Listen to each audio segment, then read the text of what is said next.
Então, muito bom dia a todos. Muito bom dia a quem nos está a acompanhar este podcast. Muito obrigado por estarem aqui hoje connosco.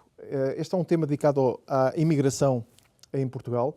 É um tema que está, pelas boas e pelas más razões, por vezes, infelizmente, no topo da agenda da discussão em termos de opinião pública. Mas nós, para o Grupo Elo, é um tema particularmente importante e é um tema que merece estar no topo da nossa agenda e que justifica continuarmos na senda de abertura de espaços de diálogo e de partilha de ideias acerca de assuntos relevantes para o nosso tecido empresarial. O agradecimento aos nossos convidados que queria apresentar um pouquinho mais à frente. Apresento-me para já a mim próprio, portanto sou o Rui Filhais, sou administrador executivo do Grupo Elo. O nosso grupo integra 12 empresas, 6 marcas comerciais e 15 serviços. Para ter uma ideia, temos cerca de 5.000 colaboradores ao nosso serviço e atuamos na área de recursos humanos, outsourcing, telecomunicações, mediação, com um volume de faturação na casa dos 95 milhões de euros. Bom, mas na origem desta galáxia empresarial está uma pequena empresa. É uma história de vida, como muitas vezes em Portugal, uma empresa com um cunho familiar, marcada por fortíssimos valores, e o principal desses valores é o humanismo. Esse é o valor que mais nos anima no cotidiano da nossa vida empresarial. Porquê? Porque as pessoas são o nosso maior tesouro. Na Elo valorizamos, acima de tudo, o lado humano da vida e dos negócios. E, para ter uma ideia, numa empresa como a nossa, em que somos humanistas por convicção, em 5.000 colaboradores que temos, 2.050 são estrangeiros. São pessoas que escolheram o nosso universo empresarial para prosseguir o seu projeto de vida, para prosseguirem o seu sonho em Portugal. São 2.050 trabalhadores, quase 50 nacionalidades diferentes. Em Portugal, esta presença é uma presença que corresponde percentualmente a cerca de 5,2% da população nacional.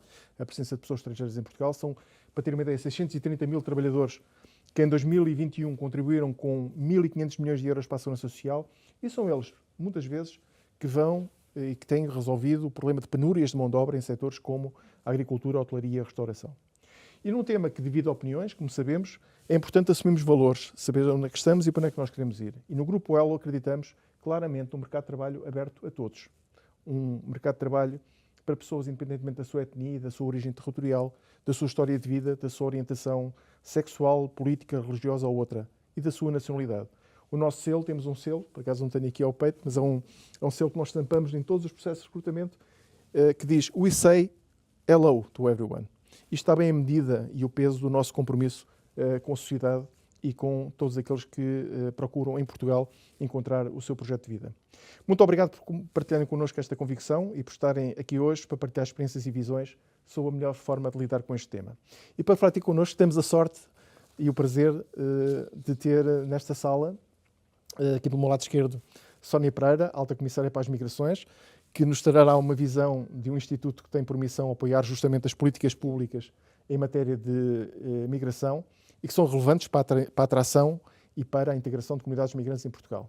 À minha frente tenho a Teresa Bacelar, vereadora da Câmara Municipal de Oeiras, que connosco vai partilhar uma visão de uma autarquia que é particularmente empenhada no acolhimento e inclusão de cidadãos estrangeiros e que valoriza a multiculturalidade. Aliás, hoje é o dia da multiculturalidade, ainda bem que aqui estamos também para o sinalizar, como fator de coesão e desenvolvimento local.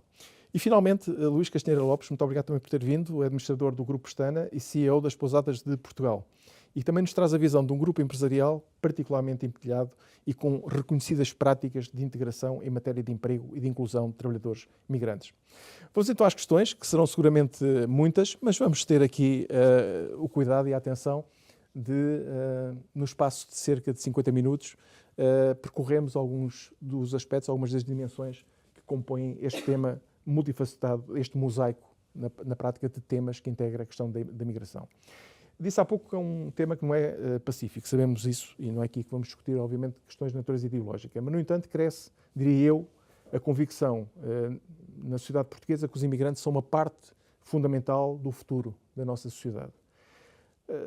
Sr. Alta Comissária, que retrato podemos nós hoje fazer, ou que poderá fazer, a partir do cargo que ocupa, sobre a situação que vivemos em Portugal relativamente à presença destas comunidades na nossa vida coletiva?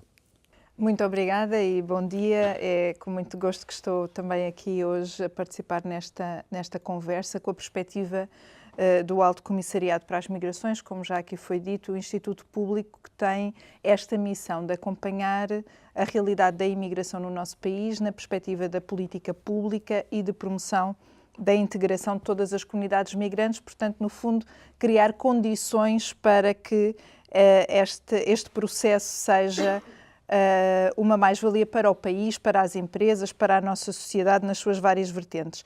Uma dimensão fundamental do entendimento das migrações e do meu ponto de vista é que as migrações fazem parte da história da humanidade. E muitas vezes, quando pensamos neste debate, as migrações sim ou não, é um pouco difícil fazer essa escolha, porque as migrações construíram a nossa humanidade e também fazem parte da nossa vida contemporânea, que tem algumas particularidades na Europa e em Portugal. E qual é o momento histórico em que nos encontramos e como é que as migrações fazem parte deste nosso momento histórico. É uma sociedade muito envelhecida, a sociedade portuguesa é uma dessas sociedades, das mais envelhecidas no mundo, 166 idosos por cada 100 jovens, assim como também um declínio demográfico. Os nossos saldos naturais são negativos e com tendência a agravar-se. E, portanto, é neste contexto que as migrações contribuem para a vitalidade demográfica de Portugal, de muitos outros países no mundo e necessariamente da Europa. Os estrangeiros que chegam aos nossos países e a Portugal são mais jovens, mais ativos. O rácio é de 102 idosos por cada 100 jovens. Têm uma taxa de fertilidade também superior, o que quer dizer que estamos a reforçar, através das migrações, a vitalidade demográfica do nosso país. E nenhum país sobrevive, e muito menos prospera, sem população. E, portanto, é fundamental entendermos as migrações como um dos motores do desenvolvimento nesta nossa época histórica, como foi de outras formas também em momentos ao longo da história. E é nesse sentido que nós também trabalhamos para alimentar este processo com todas as condições e, como aqui foi dito, com a dignidade com que as migrações e os migrantes merecem ser tratados nestes processos. Também do ponto de vista de um território como Oeiras, o retrato que é feito ou que pode ser feito sobre a importância destes fluxos está em linha com esta visão que foi agora partilhada? Sim, sem dúvida. Oeiras tem uma tradição de grandes fluxos migratórios. Inicialmente, pessoas que vinham do interior do país, não é? Que vinham de Trás-os-Montes, do Alentejo, e nós temos uma população muito rural no interior, se é que se pode dizer interior de Oeiras, não é? Algo que tem 9 km de distância não temos muito interior, mas na zona mais para cima do concelho, e depois mais tarde com os Palopes e agora, mais recentemente, as outras nacionalidades. Nós temos 119 nacionalidades em Oeiras, residentes em Oeiras, e não temos 5% da população, temos 8% da população de Oeiras é de fora de Oeiras, é migrante, vamos dizer, é imigrante. É muito interessante chegarmos às escolas de Oeiras hoje em dia, porque realmente parece sei lá, vemos crianças de todas as cores, pretas, amarelas, roxas, verdes, de caracóis, louras, tudo. Nós temos de tudo e acho que isso é uma grande riqueza que nós podemos dizer, esta diversidade que existe em Oeiras, só nos pode enriquecer enquanto população e, como disse aqui a Sónia, claro que contribuem para a mão de obra, sem dúvida alguma. Nós temos, como se sabe, muitas empresas em Portugal, milhares de empresas em Oeiras, centenas multinacionais que necessitam realmente de muita mão de obra e, se não for esta mão de obra, se não for este rejuvenescimento da população, nós, Europa, nós, Portugal, porque nós hoje em dia já não podemos falar só deste território pequenino que é Oeiras, temos que falar em Portugal, Europa. Nós não conseguimos subsistir sozinhos, a nossa população está a envelhecer sem dúvida e precisamos destes fluxos para ter estes, como é que se pode dizer, estes boosts de pessoas para realmente termos uma população... É uma revitalização Exatamente. do nosso tecido sim. humano e empresarial também. Claro que sim. No tecido empresarial, calculo também o Grupo Pestana, que está presente em todo o território, nacional, até inclusive nos Açores. Calculo que também este tema seja particularmente sensível do ponto de vista da organização, da força de trabalho e também do próprio projeto empresarial. O que é que nos diz sobre isso? Ora bem, antes de mais nada, bom dia a todos, muito obrigado pelo convite e gostava de dizer que, não vou dizer, em termos de filosofia, não vou dizer nada diferente daquilo que já foi dito pela Sra. Alta Comissária e pela Sra. Vereadora. Mas pode dizer, quer dizer... Não... Mas não digo não por respeito humano, mas porque concordo. Percebo perfeitamente. Gostava era de colocar a perspectiva do Grupo Stana num plano ligeiramente diferente. Porquê? O Grupo Stana, para o Grupo Stana, vamos lá ver, estrangeiro e imigrante tem a ver muito com diferença. Nós dizemos, não, tem a ver com igualdade. Gostava de dizer que o Grupo Stana está em Portugal e mais 15 países. Portanto, estrangeiro, imigrante, nós é que somos os imigrantes lá, mas eu quando vou lá trabalhar também não me sinto lá imigrante. O Grupo Stana está na Europa, está na América do Norte, na América do Sul e em África. Portanto, 3 continentes, 15 países, além de Portugal. Nós falamos na nossa organização muitas línguas oficiais. Desde logo o português, porque estamos em Portugal, no Brasil, Cabo Verde, Santo Tomé, Moçambique, mas também o francês, porque estamos em Marrocos, o inglês, porque estamos em Londres, estamos nos Estados Unidos, o espanhol, porque estamos na Argentina. Depois, em termos de religião, estamos nos países não católicos da Europa, nos países católicos da Europa, estamos nos países africanos, onde há um mosaico de cultura, estamos em Marrocos, que já tem uma religião maioritariamente muçulmana. Portanto, a nossa convivência com a diferença é algo natural, não faz parte, não é um tema. Para nós, a diferença civilizacional, cultural, é uma força na prática, não é? É normal. Nós convivemos com ela, é a nossa realidade. E por isso até me custa às vezes estarmos aqui a explicar porque é que tem que ser assim. A Sra. Alta Comissária disse isso lindamente, mas quer dizer, é quase, é tautológico para nós falar disto, porque a nossa realidade é essa. Portanto, isto é o Grupo Stana na sua perspectiva internacional. Depois, se olharmos para a nossa realidade portuguesa, continental, Açores e Madeira, já agora o Grupo Stana nasceu na Madeira em 1972 e, portanto, não posso deixar de falar na Madeira. Estava a associar às pousadas. Às pousadas. Também temos pousadas na Madeira nos Açores. Temos uma pousada em Câmara de Lobos, que é agora uma realidade recente, mas estamos lá. Mas no que diz respeito só a Portugal, nós temos cerca de 30 nacionalidades diferentes. E temos cerca de, neste momento, que atenção, não estamos na época alta, pois na época alta este número aumenta necessariamente, estaremos neste momento cerca de 150 pessoas estrangeiras em Portugal. Mas que depois, quer dizer, nasceram lá fora, mas os cabo-verdianos, entanto, já têm nacionalidade portuguesa, são lugares de nascimento. Tá bem, e a minha mulher também nasceu em Angola. E não é por isso que não é portuguesa. Portanto, para nós este tema está absolutamente assumido. Digamos que aqui não há o princípio da diferença, há o princípio da igualdade. E gostava de deixar para a segunda parte outras referências à nossa atividade. Eu pego nessa ideia da igualdade porque, de facto, a diversidade, tratar de forma desigual aquilo que é desigual e igual aquilo que é igual é um princípio fundamental das políticas públicas.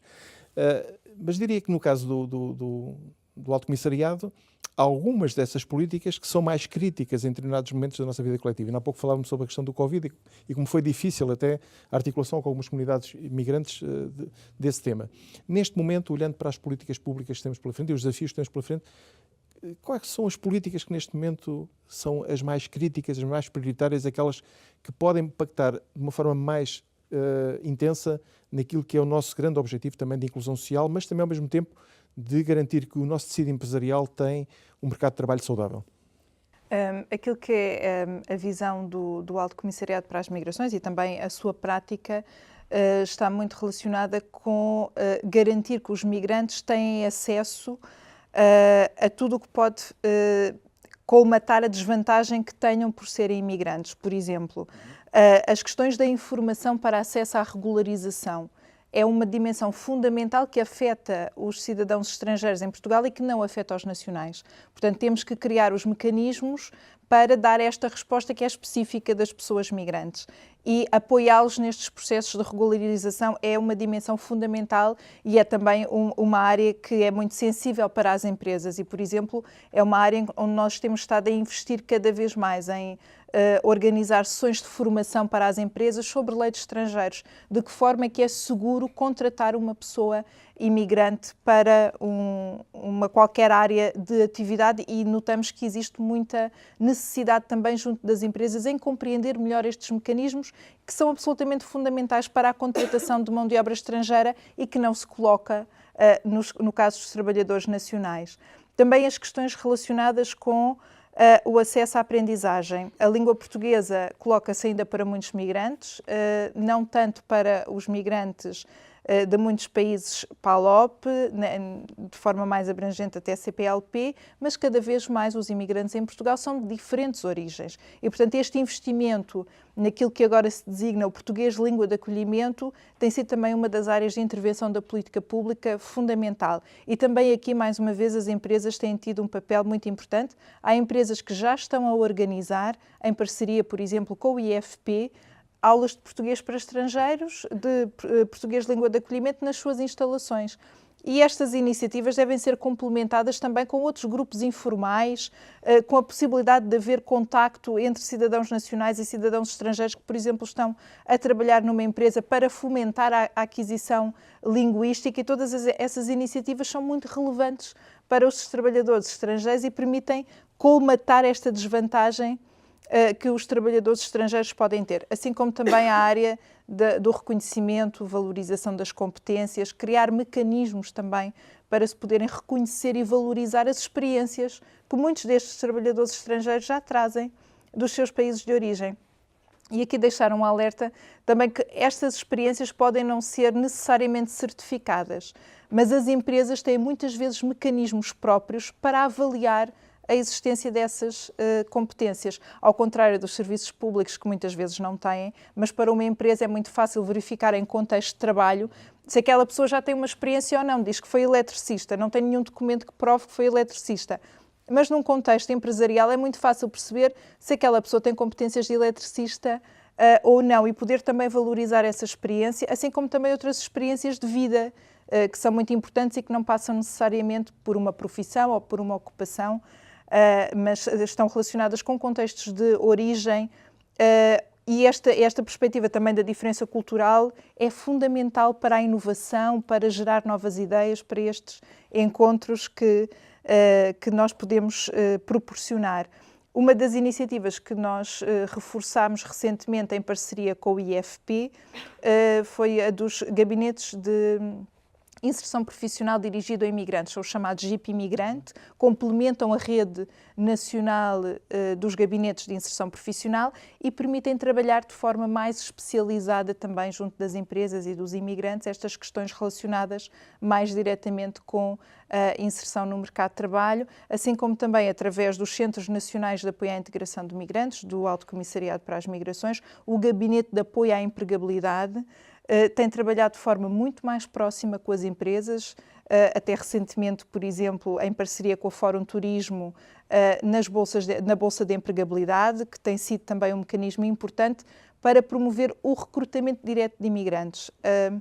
A existência de intermediários, muitas vezes pouco credíveis, cria constrangimentos quer para as empresas, quer para os imigrantes, quer para este funcionamento que nós queremos que seja saudável e que garanta todas as condições de dignidade para os trabalhadores. Portanto, através deste gabinete, que é gerido diretamente pelo Alto Comissariado para as Migrações, temos também proporcionado muito deste contacto direto entre as empresas e os trabalhadores imigrantes. E não vou alongar-me mais. Seria um prazer até completar todo esse painel de políticas, mas de facto há algumas que são particularmente críticas em determinados momentos da nossa vida coletiva. Eu calculo que o município de Oeiras também olha para este tema como um tema de responsabilidade também municipal.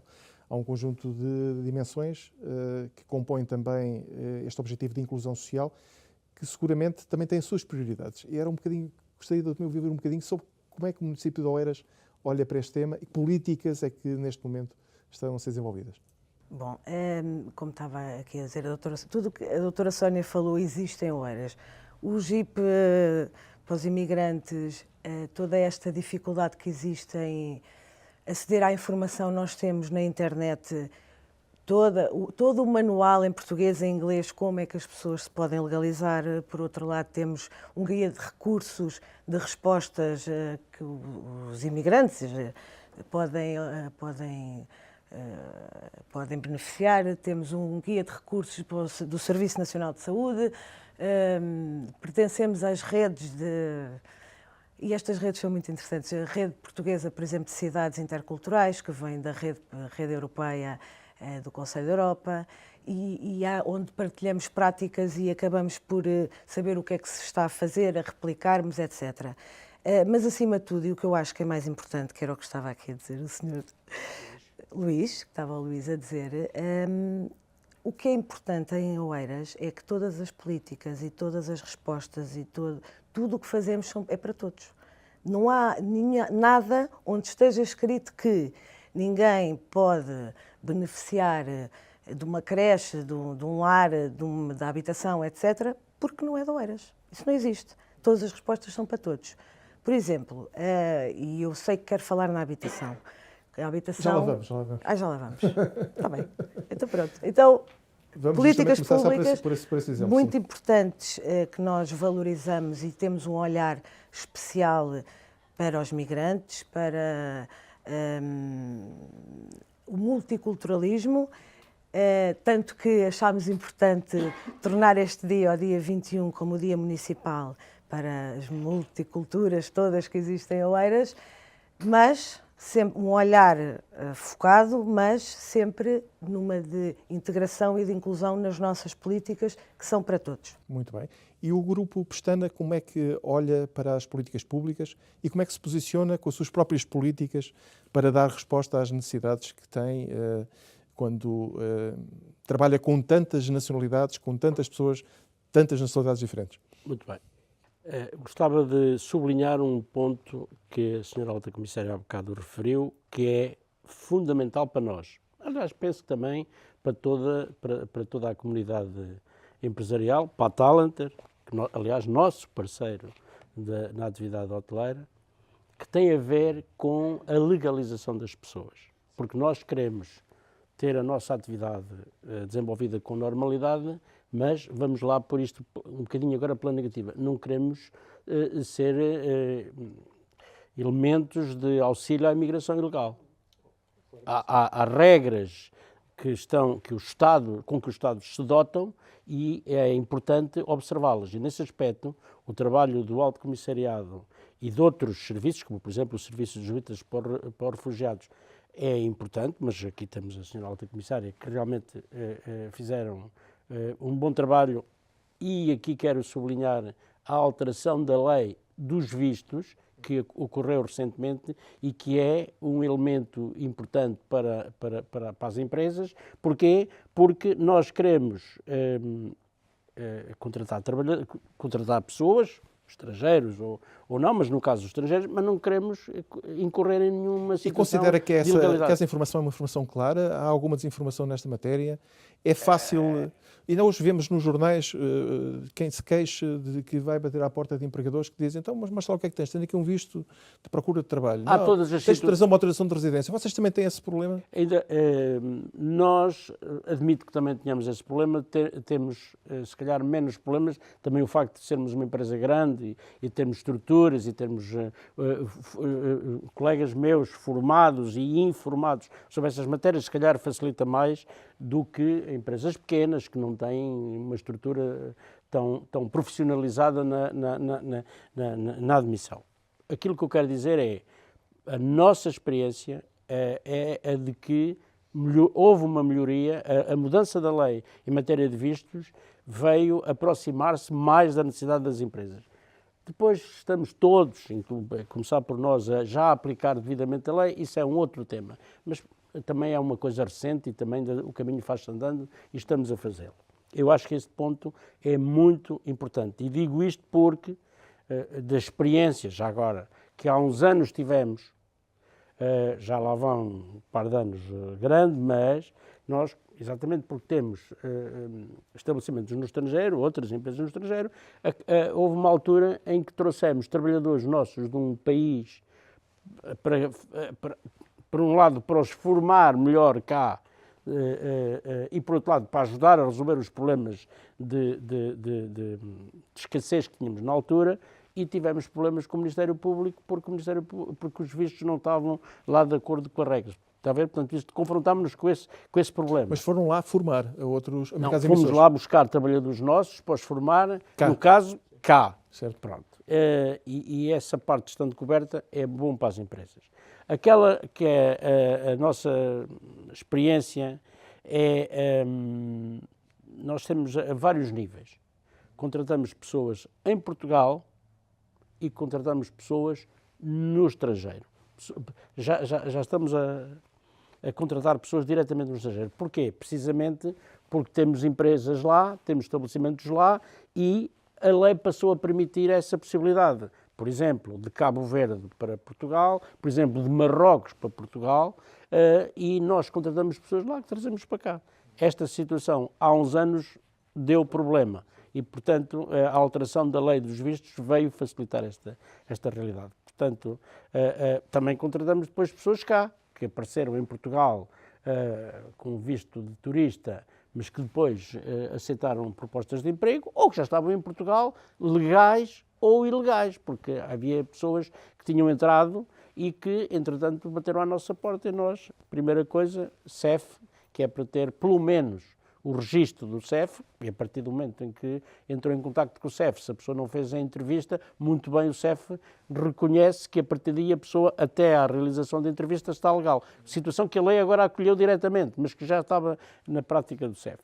Portanto, nesse aspecto não temos uma má experiência, temos uma boa experiência Esta nova dimensão associada à livre circulação no espaço lusófono, do ponto de vista empresarial, é crítico, ou não é? Do ponto de vista empresarial é crítico e é relevante porque são pessoas que chegam a Portugal, a barreira da língua está vencida, porque é um ponto, sobretudo nesta nossa atividade, eu agora falo aqui mais pela atividade turística hoteleira, é de pessoas para pessoas, capital intensivo, precisamos.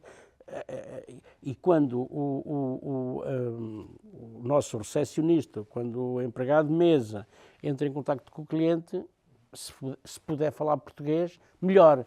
Não é uma situação de absoluta necessidade, mas é melhor, não é? E portanto, os trabalhadores que vêm do espaço lusófono têm essa vantagem de falarem português e depois nós damos a formação técnica. Deixa-me perguntar aqui a Sra. Alta Comissária, tendo em conta a reestruturação, aliás, a extensão do CEF e o lançamento desta nova dimensão de política, nós estamos verdadeiramente preparados para dar esse passo em frente para que a circulação dentro da CPLP traga também, do ponto de vista, neste caso empresarial, notícias positivas? É um processo que está em curso, não é? E, portanto, como todos os processos, poderá ter alguns constrangimentos, mas já é uma vantagem. Recentemente o CEF lançou o procedimento automático para a obtenção das autorizações de residência CPLP para cidadãos que já estavam com uma manifestação de interesse submetida até 31 de dezembro ou que tiveram entrada regular em Portugal ainda antes do final do ano passado e, portanto, isso já está a acontecer. Estas pessoas que estavam ainda no processo que é mais moroso e lento de obtenção de uma autorização de residência passam desde já a ter acesso facilitado à autorização de residência e a poderem usufruir de todos os direitos que vêm associados a essa autorização de residência. É um processo que está a ser faseado, portanto abrirá uma nova fase com outros requisitos, não é? Para outras pessoas possam aceder também à autorização de residência, e também junto destes países de origem está em preparação o acesso à informação que vai permitir às pessoas virem mais informadas e também perceberem que agora existe este mecanismo. Portanto, é um processo que está em implementação e que, como também aqui já foi dito, trará muitas vantagens para empresas interessadas em recrutar trabalhadores estrangeiros com todas as condições e de forma regular. E isto é muito importante para prevenir situações de exploração, aproveitamento das desvantagens dos imigrantes que estão mais frágeis e em situação irregular. E, portanto, é sem dúvida um avanço para a forma como as empresas podem aceder também a trabalhadores com toda a regularidade. Pegando nessa nota de fragilidade, todos nós constatamos, e recentemente, um conjunto de episódios que, pelas más razões, estiveram na primeira linha da nossa cena mediática, e nomeadamente a questão do alojamento, que é particularmente crítica, mas também a questão da segurança.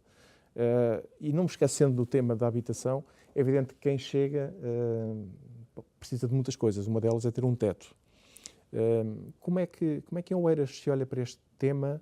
De que formas é que o município se organiza também para poder, de algum modo, concorrer para que esse objetivo de dar um teto, ou ajudar a ter um teto a quem nos procura, ser concretizado?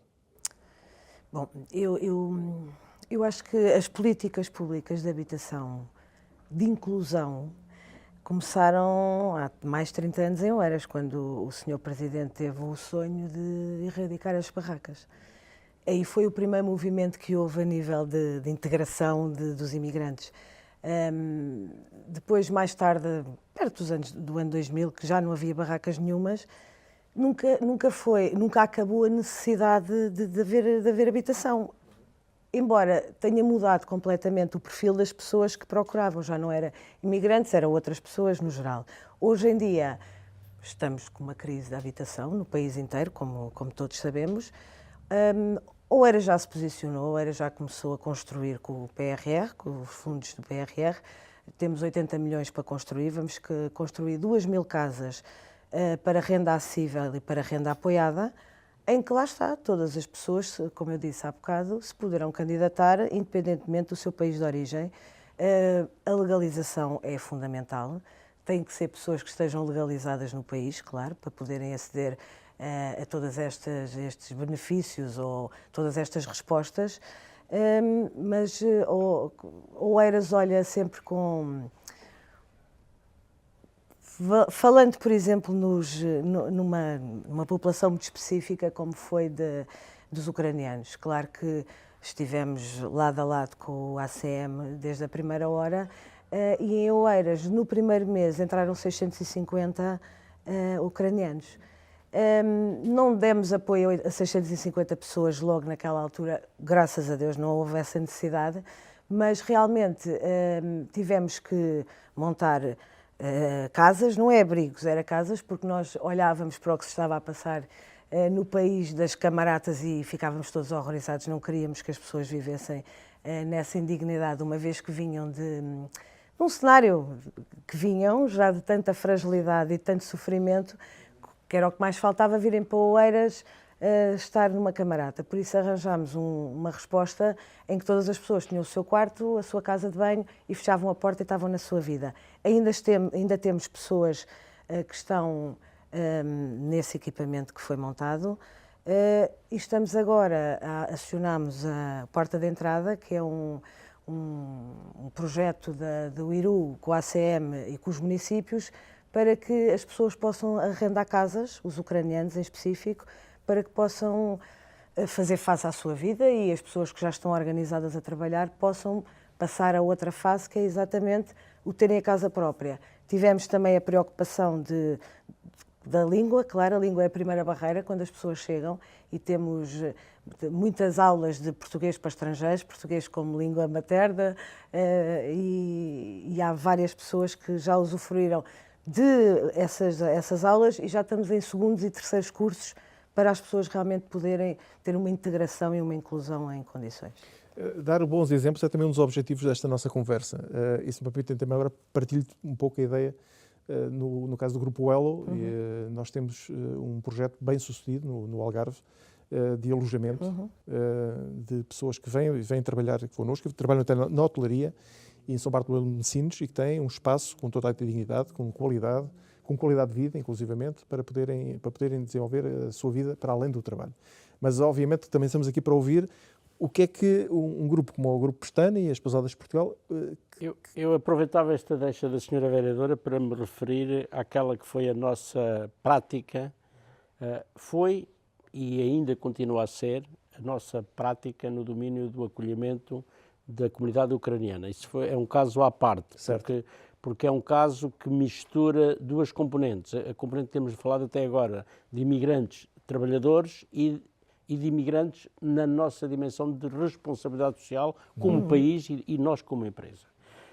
Uma vez que também tenho a minha área de atribuições, responsabilidade social dentro do Grupo Pestana, com a minha colega Marta Castelão Costa, que está ali, e o que é que nós fizemos? No princípio de março do ano passado, portanto, 10 dias depois da guerra ter começado e de terem começado a chegar ao nosso país refugiados, não é? O que nós fizemos foi o seguinte: em 3 hotéis da Grande Lisboa, um na Rua Brancamp, um em Sintra e um em Cascais, não temos nenhum hotel em Oeiras. É uma ideia. Ainda, logo vemos. Mas, portanto, em Lisboa, Brancamp, em Sintra e em Cascais, nós atribuímos 10 quartos, disponibilizamos 10 quartos em cada um dos hotéis para as pessoas que estivessem a chegar e para as quais nós fôssemos um primeiro teto. Há bocado falou-se aqui, ter um teto. Ok. E qual era a tipologia desses quartos? Eram quartos com kitchenette, são T1s, de maneira que normalmente era mãe e 1 ou 2 filhos, mas havia, em alguns casos, maridos, porque com mais idade, ou porque não eram ucranianos e, portanto, podiam sair, ou pessoas séniores, portanto, as famílias não eram todas de 2 nem 3, dependia, e então o que nós fazíamos era acolher essas pessoas nestes diferentes estabelecimentos, atribuindo-lhes o alojamento com o pequeno almoço, isso estava incluído, e depois, em apoio com as nossas associações, no caso concreto com a SOUMA, que obtinha cabazes de alimentos com ingredientes que entregava semanalmente nos diferentes hotéis, para que as pessoas na kitchenette, por isso é que os quartos eram todos com kitchenette, pudessem fazer a sua comida de acordo com os seus hábitos e pudessem ter a sua mesa de família. Não era um quarto, era um T1, que era para ter a noção mais próxima de família. Fizemos isso e esse foi o primeiro momento. Mas depois começámos a ver, está bem, mas as pessoas... temos que dar um projeto de vida, porque estar aqui... Quanto tempo é que isto vai demorar? A guerra, quando é que acaba? Não sabemos. Então, começámos logo a seguir. Qual foi a nossa prática? Fazíamos isto e passado 2, 3 dias, não era à porta, primeiro as pessoas eram acolhidas, eram tratadas, dormiam, não haviam bombas naquele dia, pronto. Temos a sorte de viver num país que não apenas é seguro, mas é tranquilo. Ainda por cima, estando no Hotel de Sintra, ao pé do Golfo da Beloura, portanto aquilo é uma paz. E, portanto, nós começamos a perguntar às pessoas, olha, e quer trabalhar? Porque depois, e houve pessoas que disseram, não tenho, não posso, outras quero, e então depois tínhamos um outro problema que era tratar das crianças. Tratámos dos empregos e tratámos das escolas. E foi uma coisa que também correu muito bem, porque houve aqui realmente uma conjugação de vontades. Nisso nós podemos não ser, como país, como empresa, podemos não ser muito organizados, mas as coisas funcionam, de facto. E nós pusemos entre aspas, nossas crianças na escola e começamos a dar emprego àquelas pessoas, com uma regra básica, que era quem falava uma língua ocidental, designadamente o inglês, mas podia ser também alemão ou francês, já lhe conseguimos dar uma profissão de maior visibilidade. Quem só falava ucraniano, independentemente da posição de origem, da sua profissão que tinha na Ucrânia, depois tinha que ir para a retaguarda, então era housekeeping, copa, porque não precisava, são trabalhos mais repetitivos, em que se explica, e depois temos lá sempre gente que já falava essa língua e que lhe podia explicar, e portanto, trabalhos mais repetitivos e com menos contacto com o público, e foi assim que acolhemos dezenas e dezenas de trabalhadores, que a partir daí não estavam em Lisboa, Cascais e Sintra. Estão no Porto, estão na Madeira, foram e estão. Estão vinculados neste momento às empresas? Sim, em Porto Santo, onde havia emprego, e lá está, a pessoa refugiada, tanto faz estar no Marquês de Pombal em Lisboa como estar em Alvor, não é? Portanto, nós, para essas pessoas, garantimos,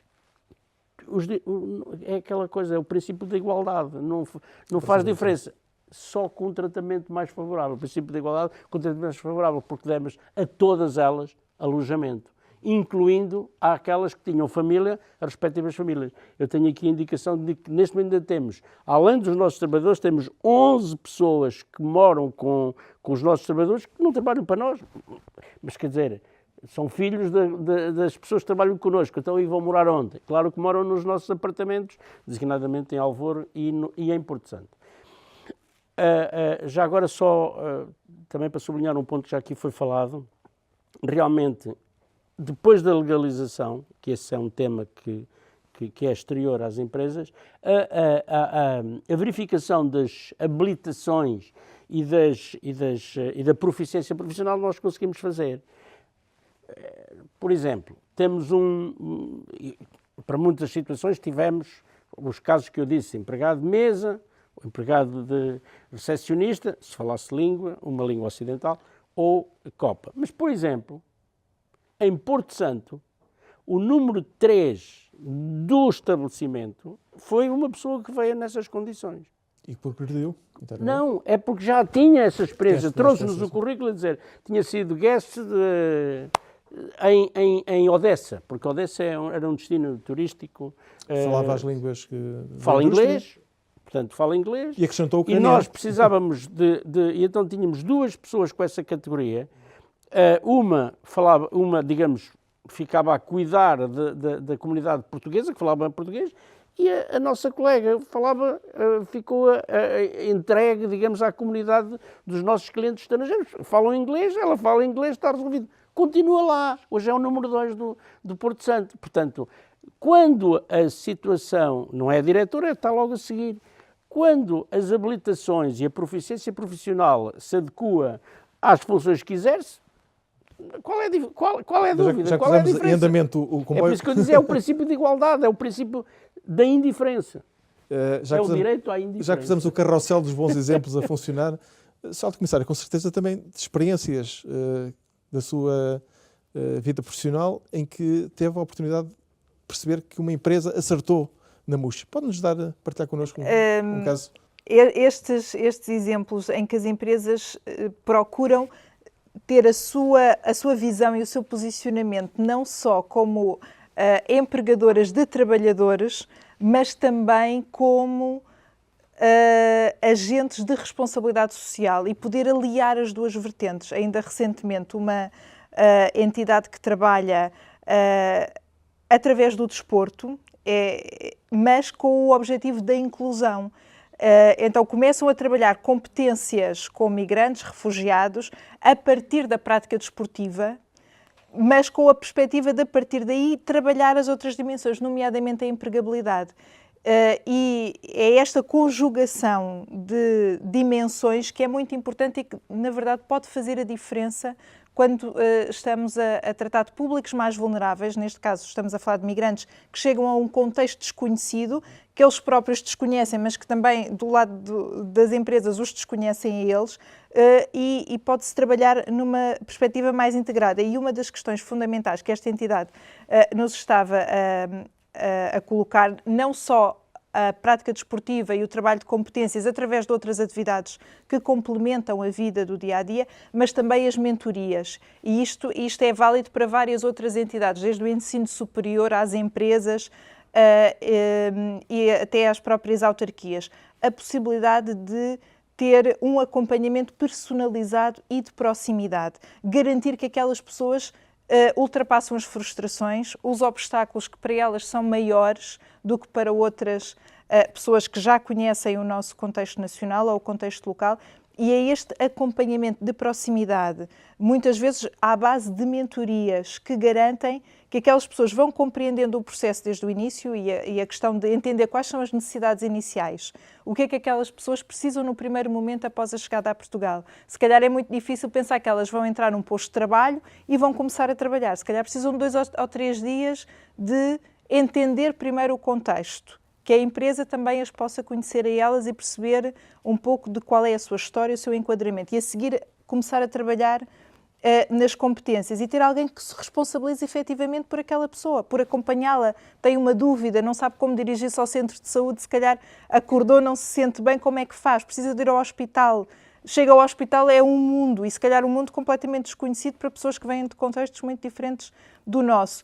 Ter esta possibilidade de desenvolver programas que permitam um acompanhamento de proximidade, e temos vários exemplos deste tipo, acontece também em múltiplas entidades, é muito importante e alia esta perspectiva das entidades, não só na sua atividade específica, não é? Se for uma empresa tem um negócio concreto, se for uma autarquia tem o seu papel, é perceber de que forma é que podem complementar, e também as parcerias, o trabalho em parceria é fundamental e muitas vezes as empresas aliam-se a outras entidades para poderem providenciar este acompanhamento mais robusto. Por exemplo, uma empresa que quer acolher alguns refugiados talvez tenha dificuldade em fazer o acompanhamento na sua totalidade enquanto empresa, mesmo considerando a sua área da responsabilidade social.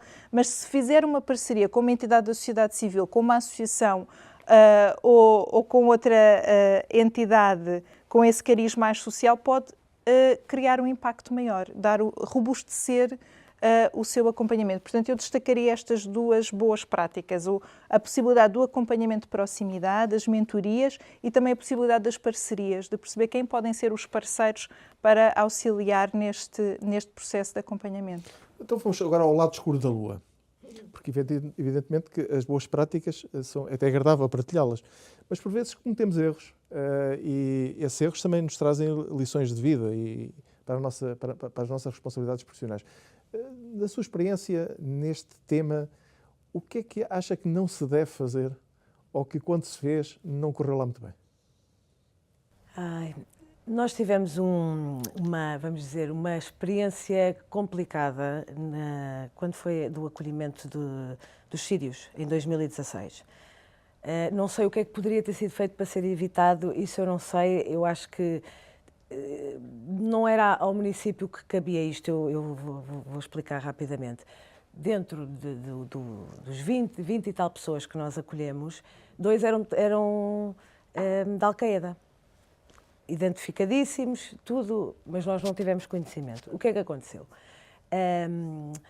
Passado uns tempos, a Polícia Judiciária contactou o município, que precisava de falar, etc. Eu estou a falar nisto porque isto já foi público, já saiu nas notícias, eles já foram presos, etc. Já foram presos em Setúbal e tudo, por isso já se pode falar do caso. E nós não podíamos falar e, de repente, as nossas técnicas estavam a ser ameaçadas, diziam coisas, que elas acompanhavam a todo lado. Foi a primeira vez que acolhemos refugiados, por isso elas andavam tipo mães. Era o Serviço Nacional de Saúde, eles acordavam, dói-me tanta cabeça. Lá iam elas para o hospital com os senhores porque doía a cabeça, etc. Até que um dia eles quiseram ir não sei aonde, elas disseram que não. E o que é que aconteceu? Eles disseram, eu sei onde é que tu moras, o teu marido tem olhos azuis. Moras na rua tal, tal, tal, e elas ficaram tipo em pânico. O que é que se está aqui a passar?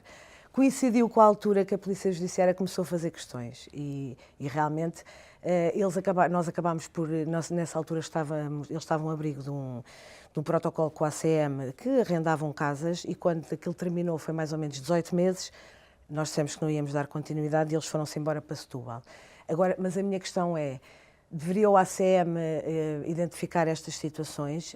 Eles já estavam identificados desde que vieram, que a Polícia Judiciária disse-nos foi que não podiam fazer nada em terreno porque eles em Portugal tinham uma conduta exemplar, mas estavam identificados como crimes contra a humanidade, coisas horrorosas, mas cá, enquanto eles não se portassem bem, não podiam fazer nada. Não deveriam alertar, não deveriam, não sei, deixo isto no ar porque... Por exemplo, no caso das empresas, quando nós estamos a recrutar, não recrutamos só competências, não é? Nós estamos a recrutar pessoas, atitudes, histórias de vida, potenciais. No vosso caso se diz que recruta-se pela competência e despede-se pela atitude, acho que é assim uma coisa assim. Mas pronto, faz favor, desculpa. E no caso do seu grupo, falando agora das coisas que não se devem fazer, o que é que vos correu mal? Se é que vos correu mal alguma coisa, também não queria aqui estar... Olha, correu-nos mal, por exemplo, um caso de uma pessoa sem abrigo em Lisboa, sem abrigo, não vou dizer nacionalidade, mas estrangeiro, de um país africano, que nós fomos que alguém contactou e que entendeu que sim senhor queria vir trabalhar e foi trabalhar e foi um problema muito grande porque não se articulava com os outros colegas e a certa altura pediu admissão e foi-se embora passado um mês e tal, apesar de nós lhe estarmos a dar alojamento, comer, porque sendo o nosso trabalhador tem direito à alimentação e não funcionou, portanto, e a pessoa foi-se embora outra vez. É uma situação residual face à sim, experiência residual. global que tem de integração. Sim, isso não aconteceu, isso correu mal, a pessoa saiu, mas globalmente a nossa experiência é positiva no relacionamento com outras entidades, quer do Governo da República, quer dos governos regionais, particularmente do Governo Regional da Madeira, onde temos a nossa grande força. Temos uma pousada na Horta, temos uma pousada em Gradurismo e um hotel em Vila Franca do Campo, na Ilha São Miguel. Mas digamos que não é comparável em termos da presença que temos na Madeira e, portanto, também quero sublinhar o bom relacionamento com as entidades e não temos nenhuma situação digna de registro para além desta, que pelo menos como lembro. Agora que nos aproximamos do final da nossa conversa, lançava-lhe o repto de dirigir uma mensagem a todos aqueles que têm responsabilidades empresariais. O que é que eles podem fazer? O que é que nós podemos fazer para que as nossas empresas, as nossas organizações contribuam positivamente para uma integração inclusiva dos migrantes? Sim, senhor, muito obrigado.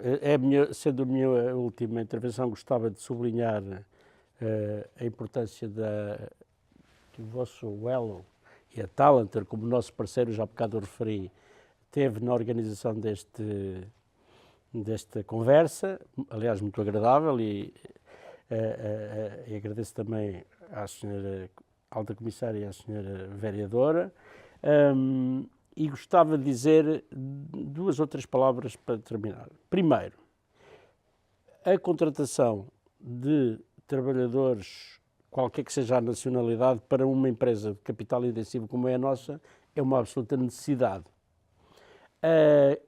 E a contratação da diversidade é uma questão de inteligência. É uma inteligência. Se nós tivermos uma pluralidade, também temos um painel mais composto, mais rico. Diversidade aqui não é problema, acrescenta. Portanto, é uma questão de inteligência. E eu queria dar uma palavra de confiança no futuro. Nós estamos realmente a passar um momento de dificuldade, porque há escassez, provavelmente, tirando as questões que nunca se sabem, da evolução da guerra ou da questão financeira. Enfim, parece que hoje as bolsas deram melhores sinais, mas quer dizer, que são coisas que estão longe, mas que enquadram e dificultam a nossa atividade. naquilo que concerne aos vetores essenciais da nossa atividade, o mais relevante neste momento é a escassez de recursos humanos. Mas eu acredito que nós vamos ser capazes de, contratando, aproveitando as possibilidades que temos da nossa ligação até à diáspora, que é portugueses que estão lá fora e que podem regressar, às comunidades imigrantes que temos na Venezuela, na África do Sul, nos países da Europa e aos países da lusofonia, em primeiro lugar. Mas à Europa, mas ao mundo no conjunto. As fronteiras, o vírus mostrou que não há fronteiras. Quer dizer, as fronteiras existem do ponto de vista político, mas as pessoas são todas as mesmas. As pessoas globalmente somos semelhantes. Portanto, confiança no futuro, vai correr bem. E, Sra. Vereadora, para terminarmos esta nossa sessão, também que mensagem é que gostaria de dirigir, neste caso a responsáveis empresariais, gerentes, a diretores e empresários? Bem, primeiro quero agradecer ao Elo tudo o que fazem no âmbito da responsabilidade social e por serem um membro tão ativo desta maravilhosa rede que é o Programa Oeiras Solidário. E também dizer aos empresários, aos CEOs, a todos os dirigentes das empresas, que o município de Oeiras, através do Programa Oeiras Solidário, pode ser um excelente parceiro, não só nestas questões, como estávamos a falar, de mentorias, de identificar instituições, associações que possam apoiar as empresas nesta integração, como também a dinamizar ações e atividades que fazem com que as empresas e os seus trabalhadores se sintam parte de todo este território maravilhoso e extraordinário que é Oeiras. Senhora da Comissária, não sei se também vive em Oeiras. Sim. Inspirada por estas palavras, que palavras também deixaria no fim desta agradável conversa? Muito obrigada também ao Elo pela oportunidade de termos esta partilha e de colocar as questões positivas, mas também saber lidar com as questões negativas, porque isso é importante para todos nós no nosso dia-a-dia. E entender que há várias entidades que trabalham em conjunto e que podem ser parceiras neste processo, que é de reconhecer a importância da imigração, dos migrantes, nas suas várias formas, cá e no estrangeiro, para o nosso desenvolvimento, para aquilo que é a nossa possibilidade de progredir e prosperar. E o Alto Comissariado para as Migrações é uma dessas entidades e, portanto, sintam-se todas as empresas e autarquias convidadas a serem também nossas parceiras e a desenvolvermos ações em conjunto para este fim de podermos retirar, de facto, o maior proveito possível deste mundo que é global e que nos une a todos. O Alto Comissariado para as Migrações, como também muitos já saberão, está num processo de fusão com aquilo que será a nova Agência Portuguesa Migrações e Asilo e a APMA, mas desde já posso assegurar que será uma agência que dará continuidade também a este propósito de trabalharmos em conjunto para migrações que sejam sustentáveis e que garantam a dignidade e o progresso de todos os envolvidos. Obrigada. Nós é que agradecemos. E à boleia da mensagem de confiança que foi aqui transmitida, eu me ia a fechar apenas com 2 ou 3 ideias, sublinhando aqui aspectos que acho que reúnem o consenso de todos quantos tiveram a oportunidade aqui, ou em casa, ou no trabalho, de acompanhar este nosso podcast. Mas sem dúvida que descurar o tema da imigração não é opção para empresas que, por um lado, queiram tomar a dianteira no mercado de trabalho, mas que, por outro, também queiram agir pelo exemplo e pela demonstração de capacidade cívica de contribuir para uma sociedade digna e melhor organizada. Seja então por exigências de mercado, seja pelo repto de termos uma visão sustentável de sociedade, o peso da responsabilidade de procurarmos impactar positivamente na integração positiva das populações migrantes é incontornável. É tempo então de assumirmos esses compromissos que contribuam para uma percepção positiva, solidária, inclusiva, do papel dos migrantes no presente e no futuro da sociedade portuguesa. Esperamos que o debate de hoje tenha contribuído para esse magno desígnio e resta-me agradecer em nome da UELO aos nossos convidados que tão amavelmente partilharam connosco esta hora de conversa e desejar que os que estão a acompanhar, os participantes que estão a acompanhar em casa, possam também, desta conversa, retirar ilações que contribuam para que, no final da nossa ação coletiva, tenhamos esse país mais próspero, mais inclusivo, esse país mais solidário, que é o nosso Portugal. Muito obrigado pela vossa atenção, muito obrigado a todos e bom regresso a casa.